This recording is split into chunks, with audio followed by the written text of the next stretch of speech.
వైఎస్ఆర్సీపీ ప్రభుత్వం గత 5 ఏళ్ల పాలనలో పాలకులు దాచుకోవడం తప్ప పాణ్యం నియోజకవర్గం అభివృద్ధి చేయడంలో విఫలమయ్యారని పాణ్యం నియోజకవర్గ టీడీపీ ఎమ్మెల్యే గౌరు చరితారెడ్డి అన్నారు. పాణ్యం నియోజకవర్గ ఎమ్మెల్యే గౌరు చరితారెడ్డి సుపరిపాలనలో తొలి అడుగు కార్యక్రమంలో భాగంగా కల్లూరు అర్బన్ 21వ వార్డు పాలకొట్టాల కాలనీలో ఇంటింటికి వెళ్లి కూటమి ప్రభుత్వం అమలు చేస్తున్న సంక్షేమ పథకాలపై ప్రజలకు కరపత్రాలు పంపిణీ చేస్తూ అవగాహన కల్పించారు. ఈ సందర్భంగా ఎమ్మెల్యే గౌరు చరితారెడ్డి మాట్లాడుతూ ప్రజల సంక్షేమమే మా ప్రభుత్వ లక్ష్యం, ప్రతి ఒక్కరికి న్యాయం చేయడమే ఉద్దేశం అని తెలిపారు. ఇక వైఎస్ఆర్సీపీ ప్రభుత్వంలో పాలకులు ప్రాజెక్టుల పట్ల నిర్లక్ష్యంగా వ్యవహరించి ప్రాజెక్టు పనులు పూర్తి కాకుండా చేశారని అన్నారు. అన్నదాత సుఖీభావ పథకం కింద రైతులకు లబ్ధి జరిగిందని అన్నారు. రాష్ట్రం ముఖ్యమంత్రి నారా చంద్రబాబు నాయుడు రైతుల సంక్షేమం కోసం కృషి చేస్తున్న వ్యక్తి నారా చంద్రబాబు నాయుడు అని తెలిపారు. అన్నా క్యాంటీన్లు గతంలో వైసీపీ ప్రభుత్వం అధికారంలో ఉన్నప్పుడు అన్నా క్యాంటీన్లను మూసివేసింది. ఈ ప్రభుత్వం అధికారంలోకి వచ్చిన తర్వాత 204 అన్నా క్యాంటీన్లను ఓపెన్ చేయడం, కేవలం 5 రూపాయలకే రుచికరమైన నాణ్యమైన భోజనాన్ని అందజేయడం జరుగుతూ ఉంది. అంతేకాకుండా చంద్రబాబు నాయుడు గారు ప్రతి ఒక్క నియోజకవర్గానికి ఒక అన్నా క్యాంటీన్ ఇస్తామని చెప్పడం జరిగింది. కొత్తగా 113 అన్నా క్యాంటీన్లను కూడా ఓపెన్ చేస్తామని కూడా ఈ సందర్భంగా తెలియజేస్తూ ఉన్నా. ఇంకొకటి దీపం 2 పథకం. ఇది గతంలో చంద్రబాబు నాయుడు గారు ముఖ్యమంత్రిగా ఉన్నప్పుడే గ్యాస్ సిలిండర్లు పొయ్యిలు ఇవ్వడం జరిగింది.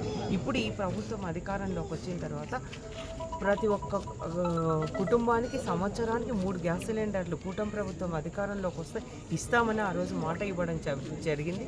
చెప్పిన రీతిగానే ఈరోజు ప్రతి ఒక్క కుటుంబానికి 3 గ్యాస్ సిలిండర్లు, నిన్ననే 3వ గ్యాస్ సిలిండర్ పైసలు కూడా నిన్నటి నుంచి పడుతూ ఉన్నాయని కూడా ఈ సందర్భంగా అందరికీ గుర్తు చేస్తూ ఉన్నా. తర్వాత తల్లికి వందనం.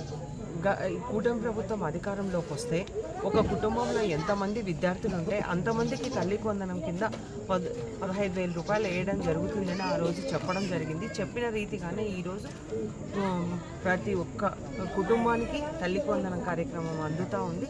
ఇంకా రాని వాళ్ళు ఎవరన్నా ఉంటే కూడా ఇంకా సెకండ్ విడత సచివాలయాలకు వెళ్ళి వాళ్ళను కనుక్కోవచ్చు అని కూడా చెప్పడం జరుగుతుంది. సెకండ్ విడత కూడా ఇవ్వడం జరిగింది.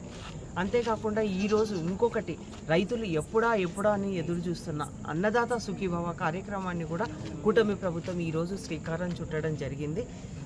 స్టేట్ గవర్నమెంట్ 14,000, సెంట్రల్ గవర్నమెంట్ 6,000తో మొత్తం ఒక్కొక్క రైతుకు 20,000 సంవత్సరానికి అన్నదాత సుఖీభావ పథకం కింద జమ చేయడం జరుగుతుంది. కౌలు రైతులకు కూడా ఇస్తామని చెప్పడం జరిగింది ముఖ్యమంత్రి గారు.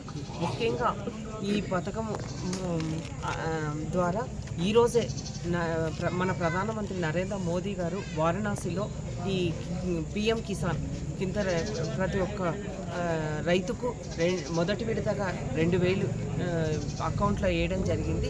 వాళ్ళు ఏ రోజైతే కేంద్రం వేస్తుందో అదే రోజు రాష్ట్రంలో కూడా వేస్తామని చెప్పడం జరిగింది. చెప్పిన రీతిగానే ఈరోజు స్టేట్ గవర్నమెంట్ వాటా 5,000, సెంట్రల్ గవర్నమెంట్ వాటా 2,000, 7,000 ఈరోజు రైతుల అకౌంట్లో జమ చేయడం జరిగింది. రెండవ విడతలో కూడా సెంట్రల్ గవర్నమెంట్ 2,000, స్టేట్ గవర్నమెంట్ 5,000, మూడో విడత స్టేట్ గవర్నమెంట్ 4,000, సెంట్రల్ గవర్నమెంట్ 6,000తో ప్రతి ఒక్క రైతుకు 6,000. మొదటి విడత ఇప్పుడు ఈ ఆగస్టులో వేసాం, మళ్ళీ రెండవ విడత అక్టోబర్లో, మూడవ విడత జనవరిలో వేయడం జరుగుతుందని కూడా ఈ సందర్భంగా రైతులందరికీ తెలియజేస్తున్నా. కార్పొరేషన్ అయితేనేమి, పల్లెల్లోనైతేనేమి జూలై 2వ తేదీ మొదలుపెట్టి ఈరోజు ఆగస్టు 2 ఒక రోజు కూడా క్రమం తప్పకుండా ప్రతిరోజు ప్రజలు తెలుసుకుంటూ కూటమి ప్రభుత్వం అధికారంలోకి వచ్చిన తర్వాత ఎటువంటి సంక్షేమ పథకాలు చేస్తున్నారు, తల్లికి వందనం అయితే ఏమి, అవన్నీ కూడా అన్ని అంటే సూపర్ 6లోని అన్ని పథకాలు, అలాగే అదొకటే కాకుండా అభివృద్ధి సంక్షేమం రెండు కళ్ళుగా భావించే ప్రభుత్వం మాది.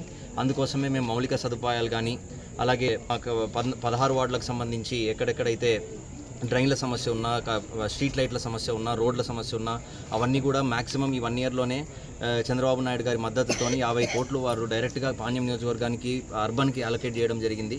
అవన్నీ కూడా వర్కింగ్ స్టేజ్కి వచ్చాయి.